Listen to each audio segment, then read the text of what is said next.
নমস্কার, আপনারা দেখছেন ট্রাইব টিভি বাংলা। আপনাদের সঙ্গে আমি শান্তনু। আজকের এই পর্ব শুরু করবার আগেই আমরা আপনাদের সবার কাছে, যারা এই অনুষ্ঠান আপনারা নিয়মিত দেখেন, বিভিন্ন এপিসোড আপনারা দেখছেন, বিভিন্ন পর্ব দেখছেন, বিভিন্ন টপিক নিয়ে আমরা আপনাদের সামনে মূল্যায়ন করছি, বিশ্লেষণ করছি, আপনাদের সামনে তুলে ধরছি। প্রথমে এই আজকের পর্ব শুরু করবার আগে আপনাদের সামনে একটা প্রশ্ন করব আমি। মুখ্যমন্ত্রীর সঙ্গে গতকাল যা ঘটেছে, অক্সফোর্ড ইউনিভার্সিটি, লন্ডনের, আমরা প্রত্যেকে জানি ইউনাইটেড কিংডমের একটা খুব prestigious university of the world বলা যায়, এটা কি সমর্থনযোগ্য? যা গতকাল ঘটেছে মুখ্যমন্ত্রীর সঙ্গে, সেটা কি সমর্থনযোগ্য? এটা কিন্তু প্রথম প্রশ্ন। দ্বিতীয় প্রশ্ন, মুখ্যমন্ত্রী যেভাবে রিয়্যাক্ট করেছেন, আপনারা যে অনুষ্ঠান দেখছেন, আমার ব্যাকগ্রাউন্ডে আপনারা যে ছবি দেখছেন, মুখ্যমন্ত্রী যখন আক্রান্ত হয়েছেন, তার সংগ্রাম আমরা প্রত্যেকে জানি, তার উত্থান আমরা প্রত্যেকে জানি, সে কিভাবে আজ জননেত্রী হয়েছেন আমরা প্রত্যেকে জানি, আপনারা প্রত্যেকে জানেন। সেই ছবি কিন্তু কাল তিনি দেখিয়েছেন। আমার সেকেন্ড প্রশ্ন এটা, যে মুখ্যমন্ত্রী যেভাবে রিয়্যাক্ট করেছেন সেটাও কি ঠিক?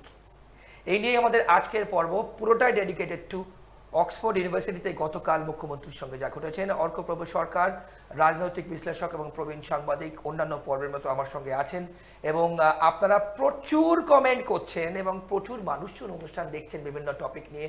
অর্কদার জন্য অনেক কমেন্ট থাকে, আমার জন্য অনেক কমেন্ট থাকে, আমরা তার সাধুবাদ জানাই, অ্যাপ্রিসিয়েট করছি আপনাদের এই চিন্তাধারাকে, এবং আগামী দিনেও আমরা চাই আরও কমেন্ট করুন, আরও জানান আপনারা কি ভাবছেন। আমরা চেষ্টা করব আপনাদের কমেন্টের উত্তর দিতে। অর্কদা, আপনাকে আজকের শোতে স্বাগত। প্রথমেই আমি যেটা জিজ্ঞেস করলাম অর্কদা, কাল অক্সফোর্ড ইউনিভার্সিটিতে যা যা ঘটেছে এবং যেভাবে ঘটেছে, মুখ্যমন্ত্রীকে যা বলতে হয়েছে, কিভাবে ব্যাখ্যা করবেন আপনি? না, যেটা গণতান্ত্রিক দেশে গণতান্ত্রিক পরিমণ্ডলে বিক্ষোভ, এ তো হবেই, এর মধ্যে নতুনত্ব কিছু নেই। কিন্তু মমতা বন্দ্যোপাধ্যায় খুব ঠান্ডা মাথায় পরিস্থিতিটা সামলেছেন। একবারের জন্য তিনি মেজাজ হারাননি। অতীতে আমরা দেখেছি এই ধরনের পরিস্থিতিতে মমতা বন্দ্যোপাধ্যায় মেজাজ হারিয়ে ফেলেন, কিন্তু এবার প্ররোচনা ছিল। তা সত্ত্বেও খুব শান্ত সংযতভাবে তিনি তার কথা বলে গেছেন, এবং এই ধরনের বিক্ষোভ কর্মসূচি যে হবে আমার ধারণা মমতা বন্দ্যোপাধ্যায় জানতেন। সেই জন্য তিনি একটা মানসিক প্রস্তুতি নিয়ে রেখেছিলেন যে এই ধরনের ঘটনার মুখে তাকে পড়তে হবে।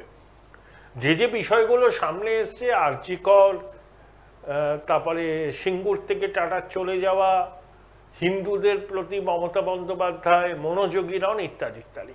কিন্তু একটা প্রশ্ন একজন করলেন, মমতা বন্দ্যোপাধ্যায় যখন বললেন যে 19 লক্ষ কোটির প্রস্তাব এসছে, বিনিয়োগ প্রস্তাব, তার মধ্যে 14 লক্ষ কোটি প্রস্তাব নাকি বাস্তবায়িত হয়ে গেছে, তখন দর্শক থেকে কেউ একজন বললেন, কোথায় হয়েছে, কারা এসছে, আপনি নাম বলুন। তখন কিন্তু দৃশ্যত অপ্রস্তুত হয়েছেন মমতা বন্দ্যোপাধ্যায়, কারণ উনি যে দাবিটা করছেন বাস্তবতায় সেই দাবির সঙ্গে সহমত নয়। কয়েকদিন আগে কেন্দ্রীয় সরকার একটা পরিসংখ্যান দিয়েছে, তাতে তারা বলেছে 2024 জানুয়ারি থেকে নভেম্বর পর্যন্ত রাজ্যে বিনিয়োগের প্রস্তাব এসছে 35,000 কোটি টাকার বেশি, কিন্তু বাস্তবায়িত হয়েছে 3,500 কোটির আশেপাশে।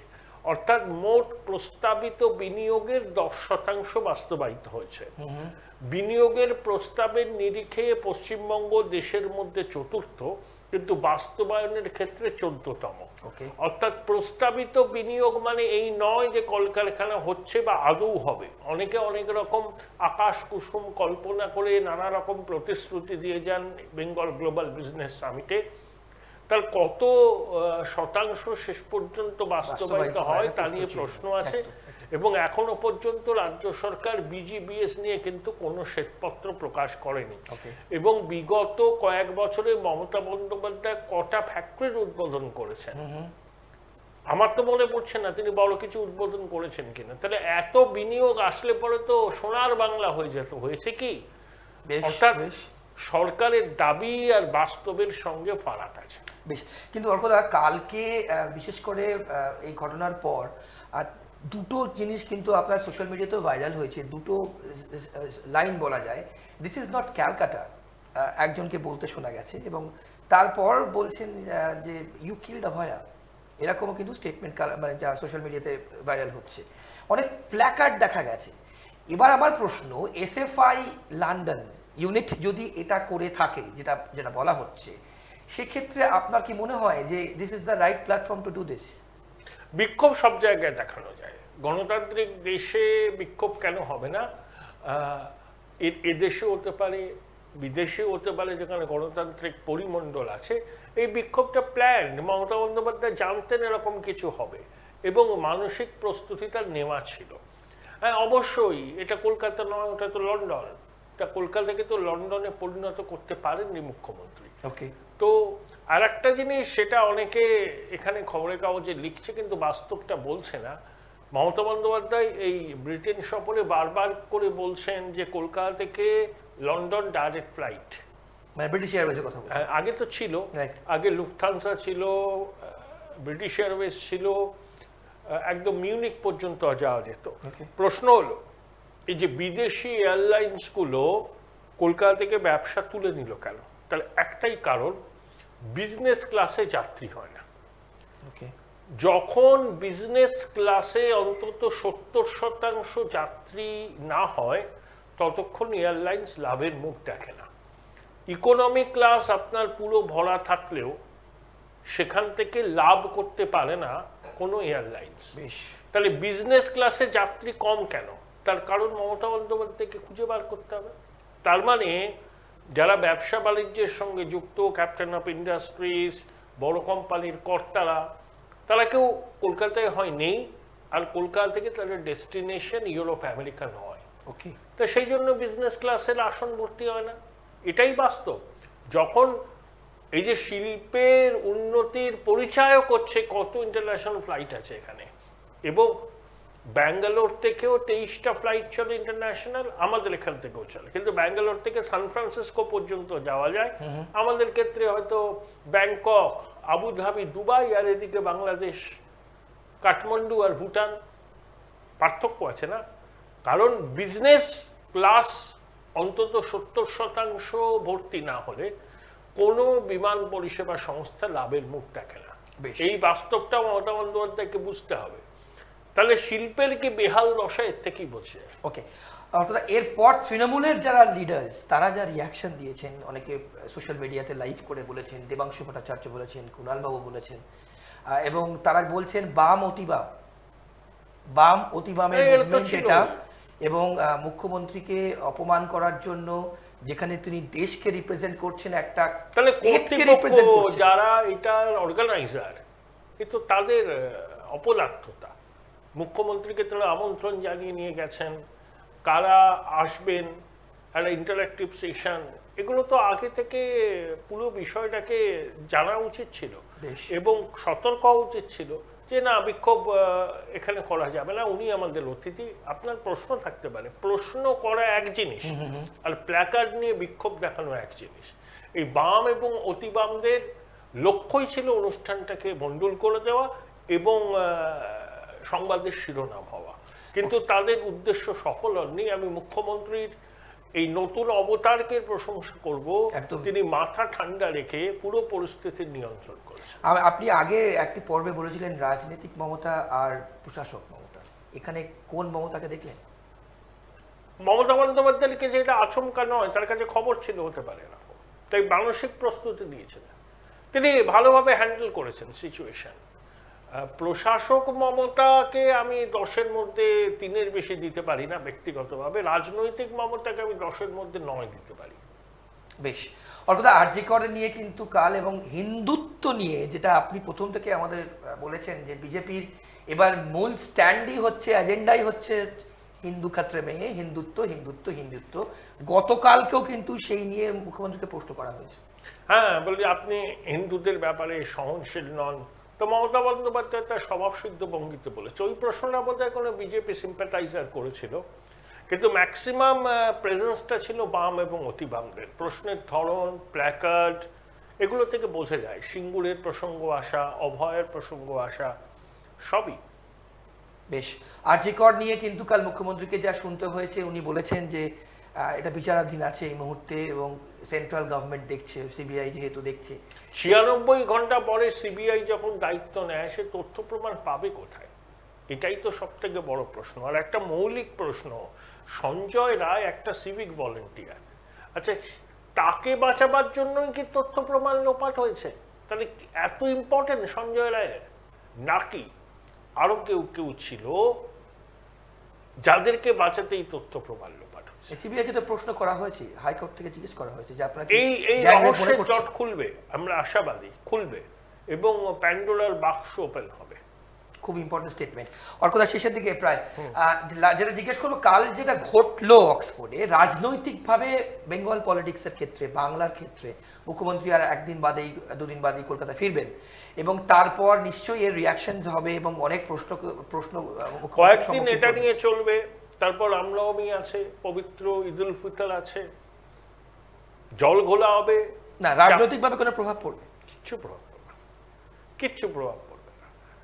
ভোট হবে হ্যাঁ মমতা না মমতা। যারা হ্যাঁ মমতা তারা মমতাকেই ভোট দেবেন, আর যারা না মমতা তারা বিজেপিকে ভোট দেবেন। এর বাইরে কিছু হবে না। 2026 লাস্ট প্রশ্ন করবো, আরজি করেন নির্যাতিতার বাবা মা কিন্তু স্টেটমেন্ট দিয়েছেন আজকে, সেই স্টেটমেন্ট সংবাদ মাধ্যমে আপনারাও দেখেছেন হয়তো ততক্ষণে, যে আরজি করের ভূত যেখানে উনি যাবেন সেখানেই ওনাকে তাড়া করে দেবে। ওনাদের ক্ষতি তো কোনোদিন পূরণ হবে না। আর আমরা বাইরে থেকে বসে ওনাদের মানসিক অবস্থাটাও বিচার করতে পারবো না। একজন সন্তানহারা দম্পতির কি ক্ষোভ, কি হাহাকার, সারা জীবন তাকে বই নিয়ে বেড়াতে হবে। কোনো স্বাভাবিক মৃত্যু তো নয়, গভীর ষড়যন্ত্রের অংশ। এবং তিলোত্তমা অনেক দুর্নীতির পর্দা ফাঁস করে দিত, সেই জন্য তাকে পরিকল্পিতভাবে সরানো হয়েছে। আমি ব্যক্তিগতভাবে বিশ্বাস করি সঞ্জয় রায় তো অভিযুক্ত বটেই, দোষীও হয়তো, কিন্তু একা সঞ্জয় রায় এই কাণ্ড করেনি, অনেক লোক ছিল। যদি সঞ্জয় রায়, এটা আমার ব্যক্তিগত মত, সিবিআই তদন্ত করে দেখুক, ওদেরকে খুঁজে বার করতেই হবে মাস্টার মাইন্ড কে বা কারা। শুধু সঞ্জয় রায় যদি মূল অভিযুক্ত হতো, তাহলে একজন সাধারণ সিভিক ভলেন্টিয়ারকে বাঁচাবার জন্য এত কাণ্ড কারখানা করতে হতো না, টালা থানার ওসিকে করতে হতো না, আরজিকর হসপিটালে অবস্থান যখন হচ্ছে তখন ভাঙচুর করার প্রয়োজন হতো না। এগুলো ইঙ্গিত দেয় যে ডাল মে কুচ কালা হয়, কিছু ঢাকবার জন্য এই পরিকল্পনা হয়েছিল। এবং সিবিআই তো দায়িত্ব নিয়েছে 96 ঘন্টা পরে, তার মধ্যে অনেক তথ্য প্রমাণ লোপাট হয়ে গেছে। মানে আপনি কি আবার এক্সপেক্ট করছেন আরজিকর নিয়ে আবার মুভমেন্ট শুরু হবে? আরজিকরের বিষয়টা সহজে যাবে না, এটা তাড়া করে ফিরবে শাসক দলকে। 26-এর agenda, one of the agenda বলছেন? আমি এটাকে এজেন্ডা হিসেবে দেখতে লাগছি না, এর সঙ্গে ভোটের কোনো সম্পর্ক নেই। এটা আমাদের একজন সহনাগরিক, যে কৃতি ছাত্রী, ডাক্তার হওয়ার স্বপ্ন দেখেছিল, নিম্নবিত্ত পরিবারের মেয়ে, রবীন্দ্রনাথের কথায় কিপুল জড়িল বিপুল অন্ধকারে, ওর জাস্টিসের প্রশ্ন। এখানে আমি কোনো রাজনীতির রং লাগাতে চাই না, এটা ইস্যু হোক বা না হোক, বিচার চাই। শেষ প্রশ্ন অর্কদা, মুখ্যমন্ত্রীর এই যে ইউকে ট্যুর এবং তিনি গেছিলেন অক্সফোর্ডের মতো জায়গায়, তিনি যেভাবে সামলেছেন এবং যে ছবি আপনারা দেখছেন আমাদের পেছন দিকে, তার উপর যা যা ঘটেছে মুখ্যমন্ত্রী হওয়ার আগে, সেটাও তিনি উল্লেখ করেছেন কালকে। তাহলে এক কথায় আপনার এত অভিজ্ঞতা অর্কদা, আপনি প্রচুর ভালোভাবে মুখ্যমন্ত্রীকে চেনেন, জানেন, সেক্ষেত্রে তার এই ট্যুরকে আপনি কি বলবেন, ফ্রুটফুল না ফ্রুটলেস? এখনই এ বিষয়ে বিচার করা যায় না।